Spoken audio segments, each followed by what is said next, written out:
मैं रचना मैडम लाई हूँ आपको lesson 2। Let us have a beautiful story. उसके पहले वंदे मातरम सब बच्चों को।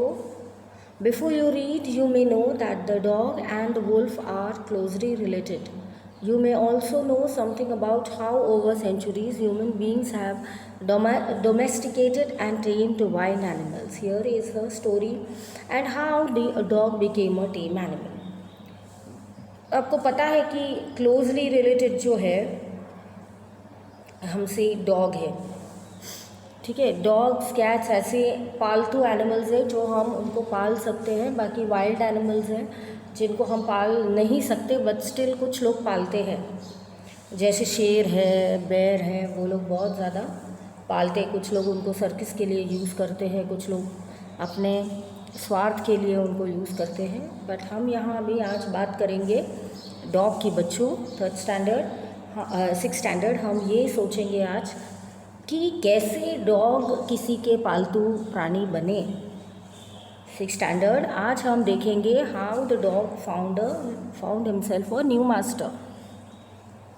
जब आप किसी को मास्टर बनाएंगे तब आप ये देखेंगे इनमें कि किसके पास कितनी क्वालिटीज़ है। जैसे आप अगर आपके डैड को मास्टर बनाएंगे तो स्वाभाविक है उनके आपको जानने की ज़रूरत नहीं, क्योंकि आपको ऑलरेडी पता है कि my daddy is the best, तो आप उनको मास्टर बनाएंगे। बट ये डैडी तक की बात है, ये मम्मी तक की बात है। बट आप अगर बाहर के लोगों की बात करेंगे तो कैसे आपको पता चलेगा? तो भैया आप उनको थोड़ा टेस्ट करेंगे कि मैम ये लोग में बहुत ज़्यादा चतुराई है, तो हम इनको हमारे मास्टर बनाएंगे। तो गुरु किसको बनाते? जिनको आपको लगता है कि नहीं मैम इनसे हमें काफ़ी ज्ञान मिल सकता है। Dogs were once their own masters and lived in the way wolves do in freedom until a dog was born who was in pleased with the way of life. वो कह रहे अगर एक पहले कैसे था, वुल्फ थे, वैसे ही डॉग की लाइफ थी बच्चों। तो डॉग बोले कि नहीं मुझे ये लाइफ से बहुत ज़्यादा अच्छा नहीं लग रहा, तो मैं अपनी लाइफ किसी और को सौंपना चाहता हूँ। अगर मेरे ऊपर कोई मास्टर होगा तो मेरी लाइफ बेटर और बेटर होगी। ये अंदर से आपको ऐसी आवाज़ आती है। और कुछ लोग कैसे होते हैं, इनको बोलने की ज़रूरत नहीं होती, वो अपने मास्टर्स होते, वो अपने टाइम पे उठते, अपने टाइम पे खाते पीते और पढ़ाई करते हैं। कुछ लोगों को क्या पढ़ो पढ़ो पढ़ो बोलना पड़ता है। तो कुछ लोग कैसे डोंकी जैसी लाइफ जीते हैं कि उनको बहुत बार बोले तब पता चलता है। और कुछ लोग एकदम चतुर होते हैं, वुल्फ की तरह, डॉग्स की तरह, उनको एक बार बोला कि पता चल जाता है। तो नेक्स्ट है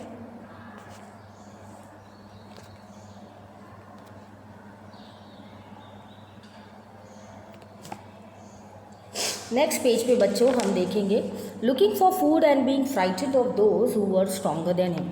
वो हमेशा डरते थे कि मेरे से स्ट्रॉन्ग कौन है, मेरे से ज़्यादा मुझे कौन अच्छे से समझाएंगे या मुझे डराएंगे। तो kinsman means old fashion word for a relative.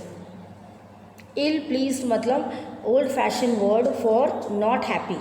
मैं नॉट हैप्पी हूँ क्योंकि मुझे पता नहीं है कि कितने नए अभी वस्तु आ रही है, तो मुझे नहीं पता, मुझे सब लेटेस्ट चाहिए। तो हम ऐसे बोल सकते हैं। Now next is question answers में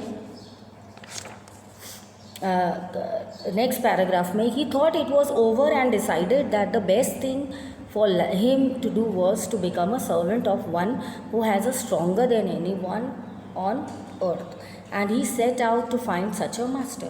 उन्होंने बोला कि मैं ऐसे मास्टर ढूंढूंगा बच्चों जो बहुत ज़्यादा अच्छा हो और जो मुझे अच्छे से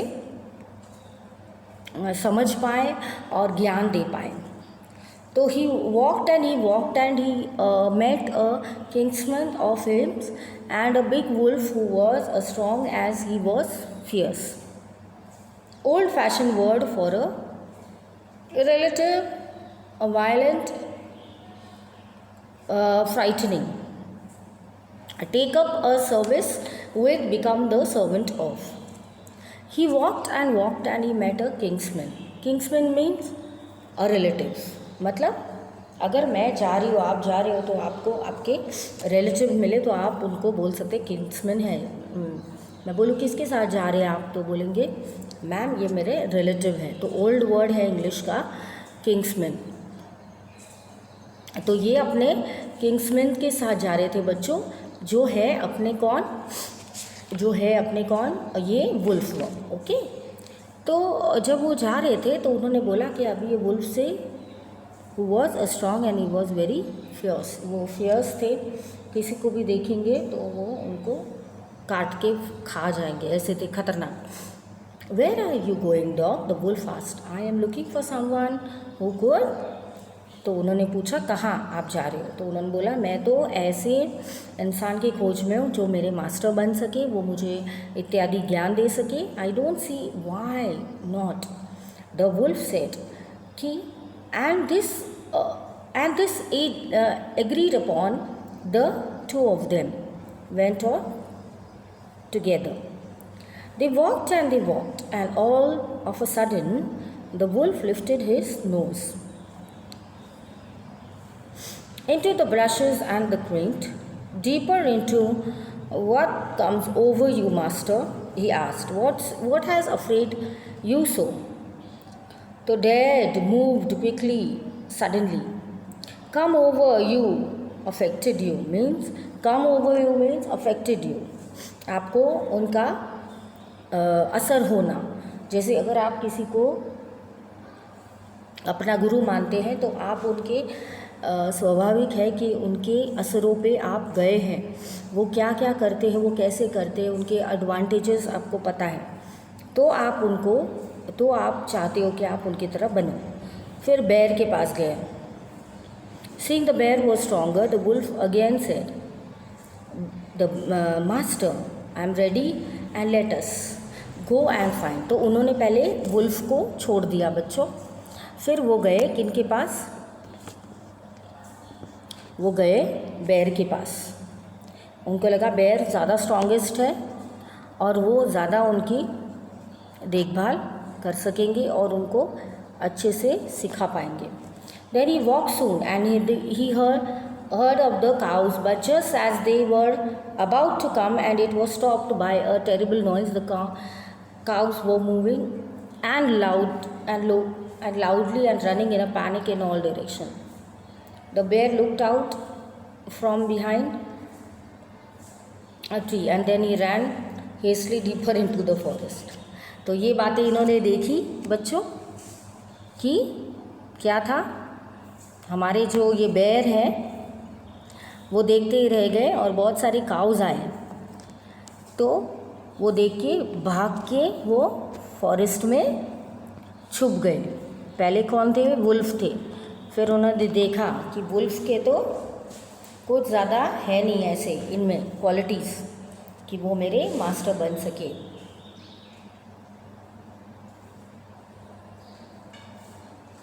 ठीक है, तो उन्होंने बोला कि अभी वुल्फ से मुझे I don't see why not, the wolf said and agreed upon. Two of them walked away.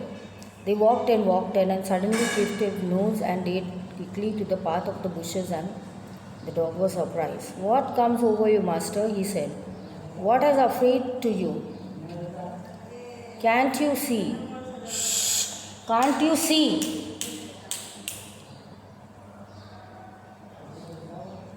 Can't you see? There is a bear out there. He might eat both of them, and you and. Seeing what the bear was stronger than the wolf, the dog decided to take up the service with him, and he left the dog alone. तो उन्होंने क्या किया, dog को छोड़ दिया, क्योंकि wolf जो थे वो डरते थे, तो डॉग ने उनको छोड़ दिया। फिर बेर के वक्त भी आए तो बहुत सारे काउज़ है, दिख रहा है आपको, ये काउज़ दौड़ती दौड़ती आ रही थी, तो उनको देख के वो डर गए और वो बोले, ये जो भालू थे, बेर थे, वो डर के भाग गए। तो इसके साथ ही आज का सेशन यहीं ख़त्म हो रहा है। मिलेंगे नेक्स्ट सेशन में बच्चों। आप प्लीज़ ये लेसन रीड कर देना, नहीं तो आप भूल जाएंगे, आपको समझ में नहीं आएगा। इसके फिल इन द ब्लैंक्स जो दिए हैं एक्स्ट्रा वर्ड्स वो आप 5 टाइम्स लिख देना और 5 टाइम्स ये लेसन रीड करना, ठीक है। आगे देखते क्या होगा सेशन में, मिलते हैं नेक्स्ट सेशन में। बाय।